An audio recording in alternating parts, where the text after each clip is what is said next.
रामपुर गांव में ठाकुर सज्जन सिंह का नाम सिर्फ उनके रुतबे के लिए नहीं, बल्कि उनके इंसाफ के लिए जाना जाता था।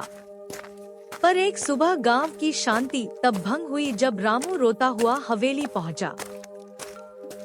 मालिक, अनर्थ हो गया। मुखिया जी ने मेरी जमीन के कागजात पर जबरदस्ती अंगूठा लगवा लिया और अब मुझे मेरे ही खेत से बाहर निकाल रहे हैं। ठाकुर साहब, ये रामू झूठ बोल रहा है। इसने अपनी बेटी की शादी के लिए मुझसे कर्ज लिया था। जब पैसे नहीं चुका पाया तो खुद अपनी मर्जी से खेत मेरे नाम कर दिया। ये देखिए कागज पर अंगूठा तो रामू का ही है। रामू, क्या ये सच है? नहीं मालिक, उन्होंने मुझे शराब पिलाकर और धोखे से कागज पर अंगूठा लिया। मैं अपनी जान दे दूंगा पर अपनी जमीन नहीं दूंगा। ठीक है, फैसला अब ये मिट्टी करेगी।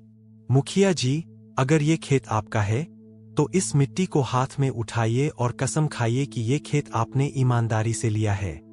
पर याद रहे, अगर झूठ बोला तो इस गांव की धरती का श्राप आपको कभी सुखी नहीं रहने देगा। ये क्या बात हुई ठाकुर साहब? कागज बोल रहे हैं ना? मिट्टी उठाइए मुखिया जी, डर किस बात का है?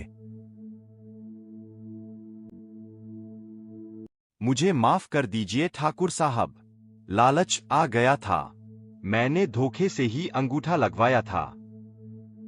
जमीन सिर्फ कागज का टुकड़ा नहीं होती मुखिया, एक किसान की मां होती है। और मां को छीनने वाले के लिए इस गांव में कोई जगह नहीं है।